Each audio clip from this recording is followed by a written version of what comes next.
नमस्कार दोस्तों, मैं आपकी स्टोरी टेलर हूँ डॉक्टर श्रद्धा शाहणे। आज आपको एक पौराणिक कहानी सुनाने जा रही हूँ जिसका शीर्षक है राजा शिवी का त्याग। यदि आपको यह कहानी सुनने में अच्छी लगे तो ज़रूर किसी पास की लाइब्रेरी में जाकर इसे पढ़ने का प्रयास कीजिएगा, क्योंकि पढ़ने की आपकी अच्छी आदत आपके जीवन को सुंदर, सफल और बेहतरीन बनाने में मददगार रहेगी।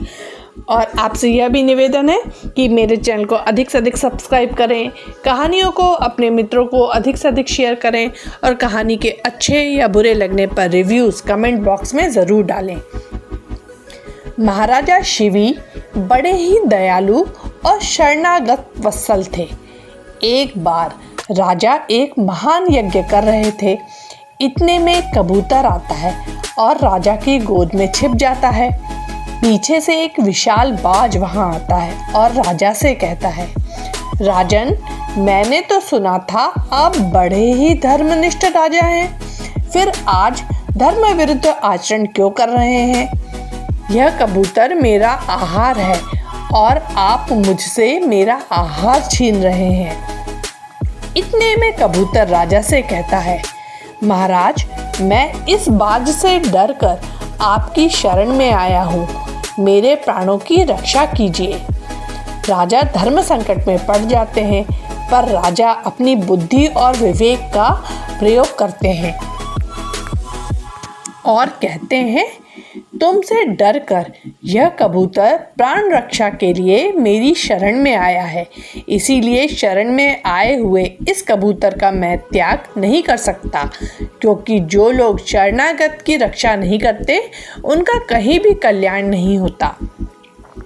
बाज ने कहा, राजन, प्रत्येक प्राणी भूख से व्याकुल होते हैं। मैं भी इस समय भूख से व्याकुल हूँ। यदि मुझे इस समय यह कबूतर नहीं मिला तो मेरे प्राण चले जाएंगे। मेरे प्राण जाने पर मेरे बाल बच्चों के भी प्राण चले जाएंगे।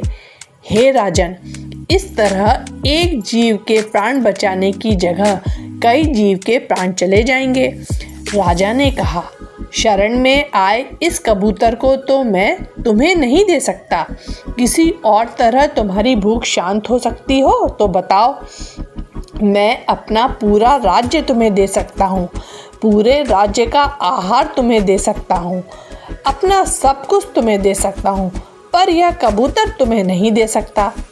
बाज ने कहा, हे राजन, यदि आपको इस कबूतर पर इतना प्रेम है तो इस कबूतर के ठीक बराबर का तौल कर आप अपना मांस मुझे दे दीजिए, मैं और अधिक नहीं चाहता।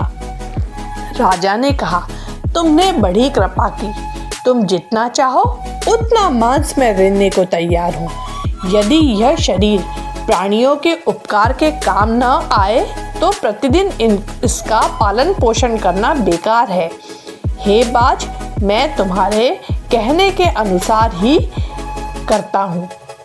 यह कहकर राजा ने एक तराजू मंगवाया और उसके एक पलड़े में उस कबूतर को बैठाकर दूसरे में अपना मांस काट काट कर रखने लगे और उस कबूतर के साथ तौलने लगे।